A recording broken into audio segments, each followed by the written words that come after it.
CM ಈ ಪತ್ರ ಬರೆದಿದ್ದಾರೆ. ನಾಳೆ ದಿನ ರೈತರು ಪ್ರಶ್ನೆ ಮಾಡಿದ್ರು ಅಥವಾ ಬಿಜೆಪಿಗರೇ ಪ್ರಶ್ನೆ ಮಾಡಿದ್ರು, ನೋಡ್ರಪ್ಪ ನಿಮ್ಮ ಪ್ರಧಾನಿ ನರೇಂದ್ರ ಮೋದಿ ಅವರಿಗೆ ನಾನು ಪತ್ರ ಬರೆದಿದ್ದೆ, ರೈತರ ಬಗ್ಗೆ ಕಾಳಜಿ ಇದ್ದಿದ್ರೆ ಅವ್ರು ನಮ್ಮನ್ನು ಮಾತುಕತೆ ಕರಿತಾ ಇದ್ರು, ಭೇಟಿಗೆ ಕರಿತಾ ಇದ್ರು, ಕರೆದಿಲ್ಲ. ಏನಾದ್ರು ಪರಿಹಾರ ಕೊಟ್ಟಿಲ್ಲ. ಅವ್ರಿಗೆ ರೈತರ ಬಗ್ಗೆ ಕಾಳಜಿ ಇಲ್ಲ ಅಂತ ಹೇಳೋದಕ್ಕೊಂದು ಪ್ರಬಲವಾದಂಥ ಅಸ್ತ್ರ ಈಗ ಸದ್ಯಕ್ಕೆ ಇದೆ. ಇನ್ನು ಇದರ ಮಧ್ಯದಲ್ಲಿ ಸಭೆ ಕರೆದಿದ್ದಾರಲ್ಲ ಸಿಎಂ, ಇವತ್ತು 12 ಗಂಟೆಗೆ ರೈತರ ಜೊತೆಗೆ. ಇದಕ್ಕೆ ರೈತರು ಒಪ್ಕೊಳ್ತಾ ಇಲ್ಲ, ಬಹಿಷ್ಕರಿಸ್ತಾ ಇದ್ದಾರೆ. ರೈತ ಸಂಘದ ರಾಜ್ಯಾಧ್ಯಕ್ಷ ಚೂನಪ್ಪ ಪೂಜಾರಿ, ಸಂಘದ ಗೌರವಾಧ್ಯಕ್ಷ ಶಶಿಕಾಂತ ಗುರೂಜಿ ಇವರೆಲ್ಲ ಬಹಿಷ್ಕಾರ ಮಾಡಿರೋದು. ಇಂದಿನ ಸಿಎಂ ಸಭೆಗೆ ನಾವು ಭಾಗವಹಿಸಲ್ಲ ಅಂತ ಹೇಳ್ತಾ ಇದ್ದಾರೆ. ಹೋರಾಟದ ಸ್ಥಳವನ್ನ ಬಿಟ್ಟು ಕದಲಬಾರದು ಅಂತ ಇದನ್ನು ತಿರಸ್ಕರಿಸ್ತಾ ಇದ್ದಾರೆ. ಸರ್ಕಾರದ ನಿರ್ಧಾರ ನೋಡಿಕೊಂಡು ಮುಂದಿನ ಹೋರಾಟಕ್ಕೆ ಪ್ಲಾನ್ ಮಾಡ್ತೀವಿ ಅಂತಿದ್ದಾರೆ. ಯೋಗ್ಯ ದರ ಘೋಷಿಸುವಂತೆ ಸಕ್ಕರೆ ಸಚಿವರಿಗೆ ಇದೇ ಸಂದರ್ಭದಲ್ಲಿ ಮನವಿ ಮಾಡಿದ್ದಾರೆ. ಇವತ್ತು 11 ಗಂಟೆಗೆ ಸಕ್ಕರೆ ಕಾರ್ಖಾನೆ ಮಾಲೀಕರ ಜೊತೆಗೆ ಮೀಟಿಂಗ್ ಇತ್ತು. 11 ಗಂಟೆ ಆದ ನಂತರ ಒಂದು 12 ಗಂಟೆಯಿಂದ 1-1:30 ತನಕ ರೈತರ ಜೊತೆಗೆ ಮಾತಾಡಬೇಕು ಅಂತ ಖುದ್ದಾಗಿ ಸಿಎಂ ಹೇಳಿದ್ರು. ಹಾಗಾಗಿ ಒಂದು ರೈತರ ಜೊತೆಗೆ ಮೀಟಿಂಗ್ ಅರೇಂಜ್ ಆಗ್ತಾ ಇತ್ತು. ಬಟ್ ರೈತರು ವಾದ ಏನು ಅಥವಾ ನಮ್ಮ ರೈತರು ಏನು ಹೇಳ್ತಾ ಇದ್ದಾರೆ ಅಂತಂದರೆ, ನಮ್ಮ ಬೇಡಿಕೆ ಈಡೇರತ್ತೆ ಅಂತ ಹೇಳೋವರೆಗೂ ನಾವು ಈ ಜಾಗ ಬಿಟ್ಟು ಎಲ್ಲಿಗೂ ಹೋಗಲ್ಲ. ನಾವ್ಯಾಕೆ ಸುಮ್ಮನೆ ಎಲ್ಲ ಕಡೆ ಮೀಟಿಂಗಿಗೆ ಹೋಗಬೇಕು? ಈಗ ಸಿಎಂ ಮೀಟಿಂಗ್ ಕರೀತಾರೆ, ಅಲ್ಲಿಗೆ ಹೋಗ್ತೀವಿ. ಹಿಂಗೂ ಮಾಡಿ ಸಿಎಂ ಮನವೊಲಿಕೆ ಮಾಡ್ತಾರೆ. ಸಿಎಂ ಮಾತಿಗೆ ಇಲ್ಲ ಅಂತ ಹೇಳೋಕ್ಕಾಗಲ್ಲ. ಅಟ್ಲೀಸ್ಟ್ ಒಂದು ಗೌರವ ಅನ್ನೋದು ಕೊಡಲೇಬೇಕಾಗತ್ತೆ. ಕಟ್ಟು ಬಿದ್ದು ಬಿಡ್ತೀವಿ, ಅದಕ್ಕೆ ನಾವು ಈ ಮೀಟಿಂಗಿಗೆ ಬರೋದೇ ಇಲ್ಲ. ನಾವೆಲ್ಲಿದ್ದೀವೋ ಅಲ್ಲೇ ಇರ್ತೀವಿ, ನಾವು ಯಾರ ಮಾತೂ ಕೇಳಲ್ಲ. ನಮಗೇನು, ನಾವೇನು ಬೇಡಿಕೆ ಇಟ್ಟಿದ್ದೀವಿ, ಈ ಬೇಡಿಕೆ ಈಡೇರಲೇಬೇಕು. ಆ ಕಾರಣಕ್ಕಾಗಿ ನಾವು ಈ ಮೀಟಿಂಗ್ನಲ್ಲಿ ಭಾಗಿಯಾಗಲ್ಲ ಅಂತ ಬಹಿಷ್ಕರಿಸ್ತಾ ಇದ್ದಾರೆ. ಸೊ ಸಿಎಂ ಇದಕ್ಕೆ ಸಂಬಂಧಪಟ್ಟಂತೆ ಏನು ನಿರ್ಧಾರ ಕೈಗೊಳ್ತಾರೆ, ಮತ್ತೆ ಇನ್ಯಾರಾದರೂ ಸಚಿವರುಗಳನ್ನು ಕಳಿಸ್ತಾರಾ, ಮಾತಾಡ್ಕೊಂಡು ಬನ್ನಿ ಅಂತ ಹೇಳ್ತಾರಾ, ಅಥವಾ ಕರ್ಕೊಂಡು ಬನ್ನಿ ಅಂತ ಹೇಳ್ತಾರಾ, ಅಥವಾ ಖುದ್ದಾಗಿ ಸಿಎಮ್ಮೇ ಈ ಜಾಗಕ್ಕೆ ಬರುವಂಥ ಪರಿಸ್ಥಿತಿ ನಿರ್ಮಾಣ ಆಗತ್ತಾ? ಈಗಾಗಲೇ ಇಲ್ಲಿವರೆಗೂ ನಾವು ನೋಡ್ದಂಗೆ ಕಾನೂನು ಸಚಿವರು ಹೋಗಿ ಬಂದರು, ಎಚ್ ಕೆ ಪಾಟೀಲ್ ಅವರು ಹೋಗಿ ಬಂದರು. ಆಮೇಲೆ ಸಕ್ಕರೆ ಸಚಿವರು ಶಿವಾನಂದ ಪಾಟೀಲ್ ಅವರು ಕೂಡ ಹೋಗಿ ಬಂದರು. ಇನ್ನು ಕೃಷಿ ಸಚಿವರಿಗೂ ಕೂಡ ಇದನ್ನು ಹೇಳಲಾಗಿತ್ತು, ಚಲುವರಾಯಸ್ವಾಮಿ ಅವ್ರಿಗೆ ಹೇಳಿದರು. ಸೊ ಹೀಗೆ ಎಲ್ಲ ಸಚಿವರುಗಳ ಗಮನಕ್ಕೂ ತಂದಿದ್ದಾಗಿದೆ. ಯಾವುದಕ್ಕೂ ಒಪ್ಕೊಳ್ತಾ ಇಲ್ಲ ಅಂತಂದಾಗ, ಮೀಟಿಂಗಿಗೆ ಬರೋದಕ್ಕೂ ರೆಡಿ ಇಲ್ಲ ಅಂತಂದಾಗ ಸಿಎಮ್ಮೇ ಆ ಸ್ಥಳಕ್ಕೆ ಹೋಗ್ತಾರೆ. ಅಕಸ್ಮಾತ್ ಸಿಎಂ ಹೋದ್ರು ಅಂದರೆ ಅದು ದೊಡ್ಡ ಸುದ್ದಿ ಆಗಿಬಿಡತ್ತೆ. ಬಟ್ ಏನು ನಿರ್ಧಾರ ಕೈಗೊಳ್ತಾರೆ ಅನ್ನೋದು ಗೊತ್ತಿಲ್ಲ. ರೈತರ ಹೋರಾಟಕ್ಕೆ ಮಣಿಯಲೇಬೇಕಾಗತ್ತೆ. ನೋಡಿ, ರೈತರು ಅದನ್ನೇ ಹೇಳ್ತಾ ಇದ್ರು, ಅನ್ನ ತಿನ್ನುವ ಅಥವಾ ಊಟ ಮಾಡುವ ಪ್ರತಿ ಒಬ್ಬರು ಕೂಡ ನಮ್ಮ ಜೊತೆಗೆ ನಿಂತ್ಕೊಳ್ಬೇಕು, ನಮ್ಮ ಸಪೋರ್ಟಿಗೆ ಬರಬೇಕು ಅನ್ನೋದನ್ನು ಅವ್ರು ಹೇಳ್ತಾ ಇದ್ರು. ಸರ್ಕಾರದ ಮನವಿ ಮೇರೆಗೆ ಹೆದ್ದಾರಿ ಬಂಧನ ಸದ್ಯಕ್ಕೆ ಮುಂದೂಡಿಕೆ ಮಾಡ್ಕೊಂಡಿದ್ದಾರೆ. ಪುಣೆ ಬೆಂಗಳೂರು ಹೆದ್ದಾರಿಯಲ್ಲಿ ಧರಣಿಗೆ ನಿರ್ಧರಿಸಿದ್ರು ರೈತರು. ಆದರೆ 2 ದಿನಗಳ ಕಾಲಾವಕಾಶವನ್ನು ಸರ್ಕಾರ ಕೇಳಿರೋದ್ರಿಂದ ಇಂದಿನ ಹೆದ್ದಾರಿ ಬಂಧನ ಮುಂದೂಡ್ಕೊಂಡಿದ್ದಾರೆ. ಶಿವಾನಂದ ಪಾಟೀಲ್ ಮನವಿಗೆ ರೈತರು ಒಪ್ಕೊಂಡಿದ್ದಾರೆ. ಸರ್ಕಾರ ಸ್ಪಂದಿಸದೇ ಇದ್ದರೆ ನವೆಂಬರ್ 9ರಂದು ಬಂದ್ ಮಾಡ್ತೀವಿ ಅಂತ ಹೇಳ್ತಾ ಇರೋದು.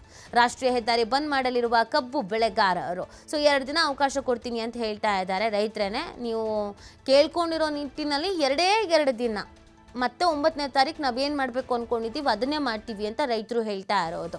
ಸೊ ರೈತರು ಈ ವಿಚಾರದಲ್ಲಿ 2 ದಿನಗಳ ಕಾಲ ಅವಕಾಶ ಕೊಟ್ಟಿರೋದು. ಮತ್ತೆ ಸರ್ಕಾರಕ್ಕೆ ಈ 2 ದಿನದೊಳಗಡೆ ಇವ್ರು ನಿರ್ಧಾರವನ್ನು ಮಾಡಬೇಕಾಗತ್ತೆ. ನಿರ್ಧಾರವನ್ನು ಮಾಡಿ ಏನು ನಿರ್ಧರಿಸಿದ್ದಾರೆ ಅನ್ನೋದನ್ನು ತಿಳಿಸ್ಬೇಕಾಗತ್ತೆ. ಸೊ ಅಲ್ಲಿಗೆ ಈ ಹೋರಾಟ ಮತ್ತೊಂದು ಹಂತಕ್ಕೆ ಹೋಗ್ತಾ ಇದೆ. ಈಗಾಗಲೇ ರೈತರ ಈ ಒಂದು ಹೋರಾಟಕ್ಕೆ ಶಾಲಾ ಮಕ್ಕಳು, ಕಾಲೇಜಿನ ವಿದ್ಯಾರ್ಥಿಗಳು, ಸ್ವಾಮೀಜಿಗಳು, ಕರ್ನಾಟಕ ರಕ್ಷಣಾ ವೇದಿಕೆ ಅವರು, ವಿವಿಧ ಸಂಘಟನೆಗಳು, ಸಂಘ ಸಂಸ್ಥೆಗಳು ಎಲ್ಲವೂ ಕೂಡ, ಡಾಕ್ಟರ್ಸ್ಗಳು ಕೂಡ ಸಾಥ್ ನೀಡಿದ್ದಾರೆ ಅನ್ನೋದನ್ನು ಹೇಳ್ತಾ ಇದ್ರು. ಒಬ್ಬೊಬ್ಬರೇ ಈ ಒಂದು ವಿಚಾರದಲ್ಲಿ ರೈತರ ಪರವಾಗಿ ಧ್ವನಿ ಎತ್ತುತ್ತಾ ಇದ್ದಾರೆ. ಹೌದು, ಮತ್ತೆ ರೈತರ ಪರವಾಗಿ ಧ್ವನಿ ಎತ್ತಲೇಬೇಕು. ರೈತರಿಗೆ ಅನ್ಯಾಯ ಆಯಿತು ಅಂತ ಅಂದರೆ, ರೈತರಿಗೆ ಮೋಸ ಆಯಿತು ಅಂತಂದರೆ ನಾವೆಲ್ಲ ಮನೇಲಿ ಕೂತ್ಕೊಳ್ಳೋದು ನಿಜವಾಗ್ಲೂ ಅದು ವೆಸ್ಟ್. ನಾವಿವತ್ತು ಬೆಳಗ್ಗೆ ತಿಂಡಿ ತಿಂತಾ ಇದ್ದೀವಿ, ಮಧ್ಯಾಹ್ನ ಊಟ ಮಾಡ್ತಾ ಇದ್ದೀವಿ, ರಾತ್ರಿ ಊಟ ಮಾಡ್ತಾ ಇದ್ದೀವಿ ಅಂತ ಅಂದರೆ ಅದಕ್ಕೆ ಕಾರಣ ನಮ್ಮ ರೈತರು. ಹೀಗೆ ರೈತರಿಗೆ ಅನ್ಯಾಯ ಆಗ್ತಾ ಇದೆ, ಅವ್ರು ಬೀದಿಗೆ ಇಳಿದಿದ್ದಾರೆ ಅಂತ ಅಂದಾಗ ಅವರ ಪರವಾಗಿ ಧ್ವನಿ ಎತ್ತುವಂಥದ್ದು ನಿಜವಾಗ್ಲೂ ಕೂಡ ಒಳ್ಳೆಯ ಕೆಲಸ. ನಮ್ಮಲ್ಲಿ ಈ ಯೂತ್ಸ್ ಪ್ರಾಬ್ಲಮ್ ಏನಾಗ್ಬಿಟ್ಟಿದೆ ಅಂತಂದರೆ, ಯಾರೋ ಸಿನಿಮಾ ಸ್ಟಾರಿಗೆ ಏನೋ ಆಗ್ಬಿಡ್ತು ಅಂತಂದರೆ ಇಷ್ಟೊತ್ತಿಗೆ ಟ್ರೆಂಡಿಂಗ್ ಹ್ಯಾಶ್ಟ್ಯಾಗ್ಗಳು, ಸೋಷಿಯಲ್ ಮೀಡಿಯಾ ವೈರಲ್ ಆಗುವಂಥದ್ದು, ವಿಡಿಯೋ ಬಿಡೋದು, ನಾವು ಅವ್ರ ಪರ ಇವ್ರ ಪರ ಅಂತ. ನಮ್ಮ ರೈತರಿಗೆ ಅನ್ಯಾಯ ಆಯಿತು, ನಮ್ಮ ಯುವಕರು ಇನ್ನೂ ಎದ್ದೇ ಇಲ್ಲ. ಎಲ್ಲರೂ ಕೈ ಜೋಡಿಸ್ಬೇಕು ಈ ಹೋರಾಟಕ್ಕೆ, ಪ್ರತಿಭಟನೆಗೆ. ರೈತರ ಒಂದು ಹೋರಾಟ ಇರುತ್ತೆ ಅಂತಂದಾಗ ಅದು ರೈತರ ಕಷ್ಟ, ರೈತರ ಸಮಸ್ಯೆ ಮಾತ್ರ ಆಗಿರಲ್ಲ, ಅದು ನಮ್ಗಳ ಸಮಸ್ಯೆಯೂ ಕೂಡ ಅನ್ನೋದನ್ನು ನಾವು ಭಾವಿಸ್ಬೇಕಾಗತ್ತೆ. ಪ್ರತಿಯೊಬ್ಬರು ಕೂಡ ಇದೇ ಕಾರಣಕ್ಕೆ ರೈತ ಹೋರಾಟಗಳಿಗೆ ಸಾಥ್ ನೀಡುವಂಥದ್ದು. ಯಾವುದ್ಯಾವುದೋ ಹೋರಾಟ, ಯಾರ್ಯಾರೋ ಪರವಾಗಿ ಧ್ವನಿ ಎತ್ತುವಂಥದ್ದು, ಸೋಷಿಯಲ್ ಮೀಡಿಯಾದಲ್ಲಿ ಟ್ರೆಂಡಿಂಗ್ನಲ್ಲಿ ಇರಬೇಕು ಅಂತ ಇನ್ನೇನೋ ಮಾಡೋದು. ಅದ್ರ ಬದಲು ರೈತರ ಪರವಾಗಿ ಧ್ವನಿ ಎತ್ತಿ, ನಾವು ಅವ್ರ ಅಭಿಮಾನಿ, ಇವ್ರ ಅಭಿಮಾನಿ, ಆ ಗ್ಯಾಂಗು ಈ ಗ್ಯಾಂಗು ಅನ್ನೋ ಬದಲು ರೈತರು ಎಲ್ಲದಕ್ಕಿಂತ ಹೆಚ್ಚಾಗಿ ನಾವು ಅಭಿಮಾನಿಗಳು ಅನ್ನೋದಕ್ಕಿಂತ ನಾವು ರೈತರ ಮಕ್ಕಳಲ್ವ ಸ್ವಾಮಿ. ಸೊ ರೈತರ ಪರವಾಗಿ ಧ್ವನಿ ಎತ್ತಬೇಕು. ಸೋಷಿಯಲ್ ಮೀಡಿಯಾದಲ್ಲಿ ಎಲ್ಲರ ಕೈಲೂ ಒಂದೊಂದು ಮೊಬೈಲ್ ಇದೆ. ಈಗ ಎಲ್ಲವೂ ಕೂಡ ರೀಚ್ ಆಗಬೇಕು, ಎಫೆಕ್ಟಿವ್ ಆಗಬೇಕು ಅಂತಂದರೆ ಮೊಬೈಲ್ ಒಂದಿದ್ರೆ ಸಾಕಲ್ಲ. ಸೋಷಿಯಲ್ ಮೀಡಿಯಾದಲ್ಲಿ ಹಲ್ಚಲ್ ಎಬ್ಬಿಸ್ತು ಅಂತ ಅಂದರೆ ಖಂಡಿತವಾಗಿ ಆ ಸುದ್ದಿ ರಾಷ್ಟ್ರ ಮಟ್ಟದಲ್ಲಿ ಸುದ್ದಿ ಆಗುತ್ತೆ.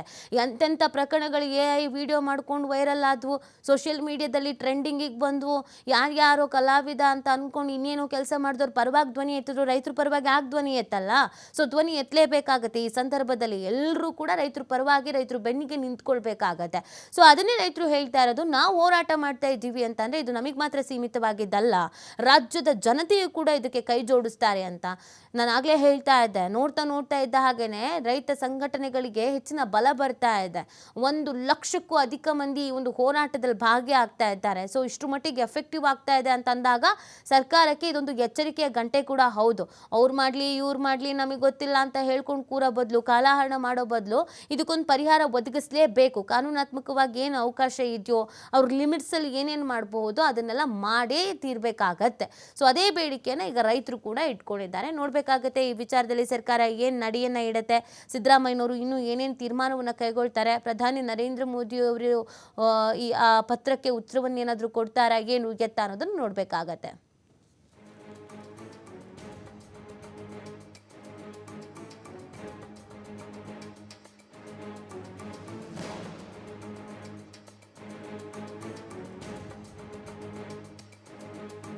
ಮಾಹಿತಿಯನ್ನು ನೀಡ್ತಾರೆ ನಮ್ಮ ಪ್ರತಿನಿಧಿ ಶ್ರೀಧರ್. ಬೆಳಗಾವಿಯಿಂದ ಲೈವ್ನಲ್ಲಿ ಜಾಯಿನ್ ಆಗ್ತಾ ಇದ್ದಾರೆ. ಶ್ರೀಧರ್, 9ನೇ ದಿನಕ್ಕೆ ಕಾಲಿಟ್ಟಿರುವಂಥದ್ದು ಕಬ್ಬು ಬೆಳೆಗಾರರ ಹೋರಾಟ.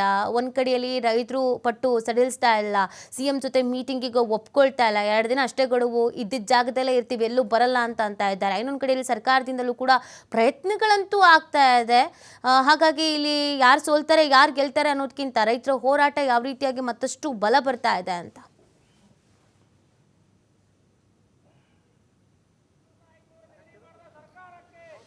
ನೀತಿ ಬೆಳಗಾವಿಯಲ್ಲಿ ಕಬ್ಬು ಬೆಳೆಗಾರರ ಹೋರಾಟಕ್ಕೆ ದಿನದಿಂದ ದಿನಕ್ಕೆ ಏನು ವ್ಯಾಪಕವಾದಂಥ ಬೆಂಬಲ ವ್ಯಕ್ತವಾಗ್ತದೆ. ಇವತ್ತು ಎಲ್ಲರ ಚಿತ್ತ ಕೂಡ ಮುಖ್ಯಮಂತ್ರಿ CM ಸಿದ್ದರಾಮಯ್ಯ ನೇತೃತ್ವದ ಸಭೆ ಹತ್ತ ನಟ್ಟಿದೆ. ಯಾಕಂದರೆ 11 ಗಂಟೆಗೆ ಸಕ್ಕರೆ ಕಾರ್ಖಾನೆ ಮಾಲೀಕರ ಜೊತೆ CM ಸಭೆ ನಡೆಸಿದ್ದಾರೆ. ಈ ಸಭೆಯಲ್ಲಿ ಹೆಚ್ಚುವರಿ ದರ ಘೋಷಣೆ ಆಗುತ್ತಾ ಅನ್ನೋಂಥ ನಿರೀಕ್ಷೆಯಲ್ಲಿ ಈಗ ಏನು ಪ್ರಮುಖವಾಗಿ ರೈತರು ಇರ್ತಕ್ಕಂಥದ್ದು. ಈಗಾಗಲೇ ಸಚಿವ ಸಂಪುಟ ಕೂಡ ಏನು ಮುಖ್ಯಮಂತ್ರಿಗಳಿಗೆ ಒಂದು ದರ ನಿಗದಿಯ ಒಂದು ಅಧಿಕಾರವನ್ನು ಕೂಡ ಕೊಟ್ಟಿರ್ತಕ್ಕಂಥದ್ದು. ಹಾಗಾಗಿ ಬೆಳಗಾವಿ ಜಿಲ್ಲೆಯ ಮೂಡಲಗಿ ತಾಲೂಕಿನ ಗುರ್ಲಾಪುರ ಕ್ಲಾಸ್ನಲ್ಲಿ 9ನೇ ದಿನ ಕೂಡ ಹೋರಾಟದ ಕಾವು ಮುಂದುವರೆದಿದೆ. ಈಗಾಗಲೇ ಬೆಳಗಾವಿ ಜಿಲ್ಲೆಯಲ್ಲಿ ಕೂಡ ಏನು ಸಾಕಷ್ಟು ರೈತರುಗಳು ಜಮಾವಣೆ ಆಗ್ತಾ ಇದ್ದಾರೆ. ಜೊತೆಗೆ ಈ ಒಂದು ರೈತರ ಹೋರಾಟಕ್ಕೆ ಬೆಂಬಲಿಸಿ ಬೆಳಗಾವಿ ಜಿಲ್ಲೆಯಲ್ಲಿ ಇವತ್ತು ಕೂಡ ಹತ್ತರಿಗೆ ಆಗಿರ್ಬೋದು, ಬೆಳಗಾವಿ ಆಗಿರ್ಬೋದು, ಬೇರೆ ಬೇರೆ ಭಾಗದಲ್ಲಿ ಕೂಡ ಇವತ್ತು ಪ್ರತಿಭಟನೆಗಳು ನಡೀತಾ ಇದ್ದಾವೆ. ನೀತಿ ಈಗ ಒಂದು ಅಂಶವನ್ನು ನಿಮ್ಗೆ ತೋರಿಸ್ತಾ ಇದ್ದೀನಿ. ಈಗ ಬೆಳಗಾವಿಯಲ್ಲಿ ಈಗ ಬೆಳಗ್ಗೆನೇ ಏನು ಕನ್ನಡಪರ ಸಂಘಟನೆಗಳಿರ್ಬೋದು, ರೈತ ಸಂಘಟನೆ ಆಗಿರ್ಬೋದು, ಎಲ್ಲರೂ ಕೂಡ ಈಗ ಒಂದು ಪ್ರತಿಭಟನೆ ಆರಂಭಿಸಿದ್ದಾರೆ. ಇವತ್ತು ಬೆಳಗಾವಿ ಬಂದ್ ಮಾಡಬೇಕು ಅನ್ನೋಂಥ ಒಂದು ಮನವಿಯನ್ನ ಈ ಒಂದು ರೈತರು ಮಾಡಲಿದ್ದಾರೆ ಅಂತ ಹೇಳ್ಬೋದು. ಪ್ರಮುಖವಾಗಿ ಒಂದು ಮನವಿ ಅವ್ರದ್ದು ಏನಂದ್ರೆ, ವಿಶೇಷವಾಗಿ ಯಾವುದೇ ಕಾರಣಕ್ಕೂ ಏನು ಸರ್ಕಾರ ಏನು ರೈತರ ಬೆಂಬಲ ಬೆಲೆ ನೀಡುವವರೆಗೂ ಕೂಡ ನಾವು ಬಿಡೋದಿಲ್ಲ ಅನ್ನೋ ಮಾತನ್ನ ಹೇಳ್ತಾ ಇದ್ದಾರೆ. ಏನು ಇವತ್ತು ಬಂದ್ ಕರೆ ಕೊಡ್ತಾ ಇದ್ದಾರೆ? ಇವತ್ತು ಸಂಪೂರ್ಣ ಬೆಳಗಾವಿ ಬಂದ್ ಕರೆ ಕೊಟ್ಟಿದ್ದೇವೆ. ಇವತ್ತು ನೂರಾರು ಕಾರ್ಯಕರ್ತರು ನಮ್ಮ ಕರ್ನಾಟಕ ರಕ್ಷಣಾ ವೇದಿಕೆ ಶಿವರಾಮೇಗೌಡ ಬಂದಿಂದ ಎಲ್ಲರೂ ಬರ್ತಾ ಇದ್ದಾರೆ. ಅವ್ರಿಗೂ ನಾವು ಕಾಯ್ತಾ ಇದ್ವಿ. ಟೈಮಿಂಗ್ ಒಂದು ಸ್ವಲ್ಪ ನಾವು ಚೇಂಜ್ ಮಾಡಿಬಿಟ್ಟಿದ್ವಿ. ಅದಕ್ಕಾಗಿ ಸರ್ಕಾರ ಏನು ನಿನ್ನೆ ಅವರಿಗೆ 11 ಗಂಟೆ ಮಟ್ಟ ನಮಗೆ ಟೈಮ್ ಕೊಡಿ, 11 ಗಂಟೆ ನಂತರ ನಾನು ಕರೆದು ಎಲ್ಲ ಮಾಲೀಕರಿಗೆ ನಾನು ಮಾತಾಡ್ತೇನೆ ಹೇಳ್ತೇನೆ ಅಂತ ಅನ್ನೋದು ಉದ್ದೇಶ ಬೇಡ. 3,500 ರೂಪಾಯಿ ಘೋಷಣೆ ಮಾಡಬೇಕು. ಅದರ ಒಳಗಡೆ 1 ರೂಪಾಯಿ ಕಮ್ಮಿ ಬಂದರೆ ರೈತರಿಗೇನು ನೋವಾಗ್ತಾ ಇದೆ, ನಮಗೂ ನೋವಾಗ್ತಾ ಇದೆ. ಅಂಥ ಪರಿಸ್ಥಿತಿಯಲ್ಲಿ ಬೆಳಗಾವಿ ಸಂಪೂರ್ಣ ನಾವು ಬಂದ್ ಮಾಡೇ ಮಾಡ್ತೇವೆ ಅನ್ನೋದು ನಾನು ಉದ್ದೇಶನೂ ಹೇಳ್ತಾ ಇದ್ದೀನಿ. ಈಗ ಇನ್ನೊಬ್ರು ರೈತ ಮುಖಂಡರು ಬೆಳಗಾವಿ ಬಂದ್ ಕರೆ ಕೊಟ್ಟಿದ್ರಿ, ಅದ್ರ ಇನ್ನೂ ಸರ್ಕಾರ ಕೇಳಿದ್ರೆ ಗಡುವು ಕೂಡ ಏನು ಕೊಟ್ಟಿರ್ತಕ್ಕಂಥದ್ದು, ಈಗ ಬಂದ ಸರಿನಾ ಅಂತ? ನೋಡ್ರಿ, ರಾಜ್ಯ ಸರ್ಕಾರದವರು ಕೇಂದ್ರ ಮೇಲೆ ಹಾಕೋದು, ಕೇಂದ್ರದವರು FRP ನಾವು ಮಾಡಿದೀವಿ ಅಂತ ಈ ಫ್ಯಾಕ್ಟ್ರಿ ಮಾಲಕರು ರೈತರನ್ನ ಪ್ರತಿ ವರ್ಷ ಇವ್ರ ಮೇಲೆ ಅನ್ಯಾಯ ಮಾಡ್ತಾನೆ ಬರ್ತದಾರೆ. ನೀವು ಏನು ಗಡುವ ಏನು ಟೈಮಿಂಗ್ ಕೊಡ್ಲಿಕ್ಕತ್ತೀರಿ, ಇದು ಇಲ್ಲವೇ ಇಲ್ಲ. 3,500 ರೂಪಾಯಿ ₹1 ಸಹಿತ ಕಮ್ಮಿ ಆಗ್ಲದ ಘೋಷಣೆ ಮಾಡ್ರೆ ಸರಿ, ಇಲ್ಲ ಅಂತಂತಂದ್ರ ಇನ್ನು ಅತಿ ಒಂದು ದೊಡ್ಡದ ಒಂದು ಹೋರಾಟನ ಆಗ್ತದ. ಇವತ್ತು ತನಕ ಸಂಪೂರ್ಣ ಬೆಳಗಾವಿ ಬಂದ್. ಅದ್ರೊಳಗೆ ಎರಡನೇ ಮಾತಿಲ್ಲ, ರಾಜ್ಯ ಸರ್ಕಾರವರು ಸಿಎಂ ಸಾಹೇಬರು 12 ಗಂಟೆಗೆ ನೀವು ಹೇಳಿರಿ 11 ನೀವು ಬೆಲೆ ನಿಗದಿ ಮಾಡಲೇಬೇಕು. ಇದು ನೀತಿ ಏನಂದ್ರೆ ಬೆಳಗಾವಿಯಲ್ಲಿ ಸೇರಿದಂತೆ ಅನೇಕ ಕಡೆಗೆ ಒಂದು ಪ್ರತಿಭಟನೆ ನಡೀತಿರ್ತಕ್ಕಂಥ ಪ್ರತಿಭಟನೆ ನಡೆಸುವ ಮೂಲಕ ಒಂದು ರೈತರ ಹೋರಾಟಕ್ಕೆ ಬೆಂಬಲ ವ್ಯಕ್ತಪಡಿಸ್ತಾ ಇದ್ದಾರೆ. ಇವತ್ತು ಹತ್ತರಿಗೆ ಟೋಲನ್ನು ಕೂಡ ಬಂದ್ ಮಾಡೋದಕ್ಕೆ ಈಗ ಕೆಲವೊಂದಿಷ್ಟು ರೈತರು ನಿರ್ಧಾರ ಮಾಡಿದ್ದಾರೆ. ಏನು ಪ್ರಮುಖವಾಗಿ ಬೆಳಗಾವಿ ಜಿಲ್ಲೆಯ ಬೈಲೊಂಗಲ್ ಆಗಿರ್ಬೋದು, ಅಥಣಿ ಆಗಿರ್ಬೋದು, ಗೋಕಾಕ್ ಆಗಿರ್ಬೋದು, ಜೊತೆಗೆ ಏನು ನಿಪ್ಪಾಣಿ ಆಗಿರ್ಬೋದು, ಚಿಕ್ಕೋಡಿ, ಇವತ್ತು ವಿಶೇಷವಾಗಿ ಚಿಕ್ಕೋಡಿ ಕೂಡ ಬಂದ್ ಮಾಡಿ ಒಂದು ಪ್ರತಿಭಟನೆ ಮಾಡಲಾಗ್ತಾ ಇದೆ. ರೈತರ ಒಂದು ಹೋರಾಟಕ್ಕೆ ಏನಿದೆ, ಹೋರಾಟಕ್ಕೆ ವ್ಯಾಪಕವಾದಂಥ ಬೆಂಬಲ ವ್ಯಕ್ತವಾಗ್ತಾ ಇದೆ. ಈಗ ರಾಷ್ಟ್ರೀಯ ಹೆದ್ದಾರಿ ಬಂದ್ ಏನಿದೆ ಅದು 2 ದಿನಗಳ ಕಾಲ ಮುಂದೂಡಿರ್ತಕ್ಕಂಥದ್ದು. ನಾಳೆ ಸಂಜೆ ಒಳಗಡೆ ಸರ್ಕಾರ ಏನಾದ್ರು ಅಂತಿಮ ತೀರ್ಮಾನಕ್ಕೆ ಬರದೇ ಇದ್ರೆ ನಮ್ಮ ಹೋರಾಟ ಉಗ್ರ ಸ್ವಲ್ಪ ತಾಳುತ್ತೆ ಅನ್ನೋಂಥ ಮಾತನ್ನು ಕೂಡ ರೈತ ಮುಖಂಡರು ಹೇಳಿದ್ದಾರೆ. ಈಗಾಗಲೇ ಏನಂದ್ರೆ ನೀತಿ ಸಾಕಷ್ಟು ಸಂಖ್ಯೆಯಲ್ಲಿ ರೈತರು ಕೂಡ ಒಂದು ಗುರ್ಲಾಪುರ ಕ್ರಾಸ್ನ ಹೋರಾಟಕ್ಕೆ ಬಂದು ಭಾಗವಹಿಸ್ತಾ ಇದ್ದಾರೆ. ರಾಜ್ಯದ ನಾನಾ ಜಿಲ್ಲೆಯಿಂದ ರೈತ ಮುಖಂಡರು ಕೂಡ ಬಂದು ಭಾಗವಹಿಸ್ತಾ ಇದ್ದಾರೆ. ಹೀಗಾಗಿ ರೈತ ಹೋರಾಟಕ್ಕೆ ಇದಕ್ಕೆ ಸಂಬಂಧಪಟ್ಟಂತೆ ಇನ್ನೊಂದು ಅಪ್ಡೇಟ್ ಇದೆ, ಮತ್ತೆ ನಿಮ್ಮನ್ನ ನಾನು ಕನೆಕ್ಟ್ ಆಗ್ತೀನಿ. ₹3,400 ದರವನ್ನು ಕೊಡಲೇಬೇಕು.